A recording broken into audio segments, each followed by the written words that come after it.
Vesterheim Commons was designed with the idea of creating a new front door for Vesterheim, a distinctive space that really said to visitors as they came to our campus saying, here's where you start your visit.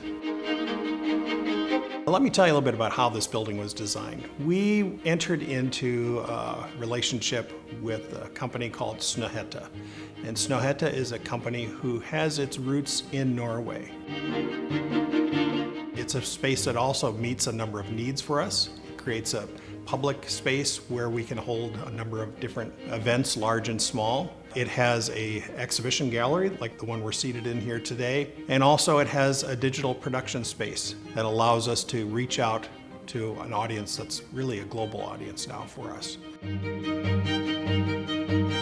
We are poised for a lot of new and exciting programs here. We have a very vibrant folk art school where you can connect with us either in person, taking classes, or if distance is a problem, you can also connect with us online. I learned this skill here at Vesterheim at the folk art school. I learned from both an American carver and a Norwegian carver. There's something for everyone. Baking, weaving, Norwegian language, woodworking, rose mauling, jewelry making, just everything.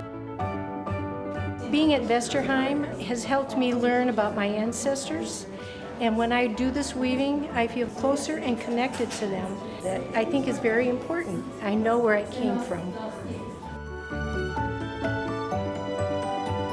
We have a very dynamic Tours to Norway program where we take folks over to Norway on trips that are very specific to some of the folk arts and some of the heritage of Norway.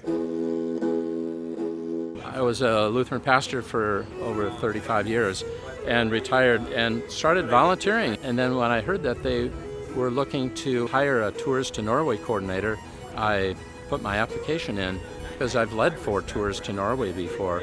So the fact that I have connections now all over Norway and those are deepening, and it's kind of given me a second life.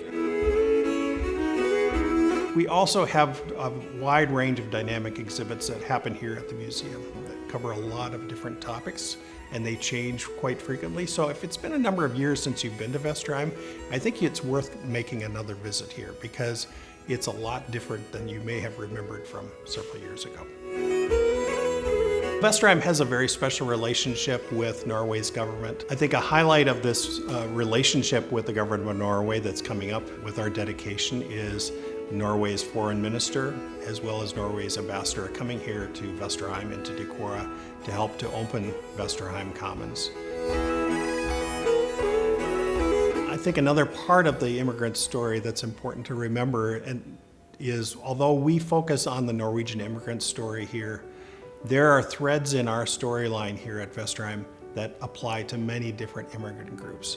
The challenges of assimilating to a new culture, determining what parts of your culture remain and what begins to fall away with each passing generation.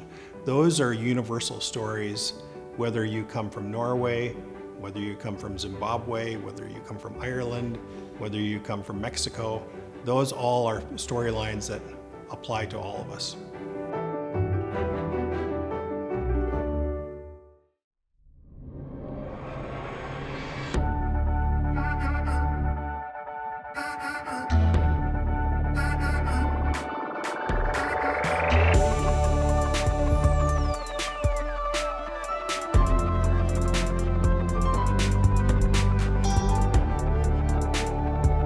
Postcards is made possible by the Minnesota Arts and Cultural Heritage Fund and the citizens of Minnesota. Additional support provided by Margaret A. Cargill Philanthropies, Mark and Margaret Yakel-Julien on behalf of Shalom Hill Farms, a retreat and conference center in a prairie setting near Windham, Minnesota. On the web at shalomhillfarm.org. Alexandria, Minnesota, a year-round destination with hundreds of lakes, trails, and attractions for memorable vacations and events. More information at explorealex.com. The Lake Region Arts Council's Arts Calendar, an arts and cultural heritage funded digital calendar showcasing upcoming art events and opportunities for artists in West Central Minnesota. On the web at lrac4calendar.org. Playing today's new music plus your favorite hits. 96.7 Cram, online at 967cram.com.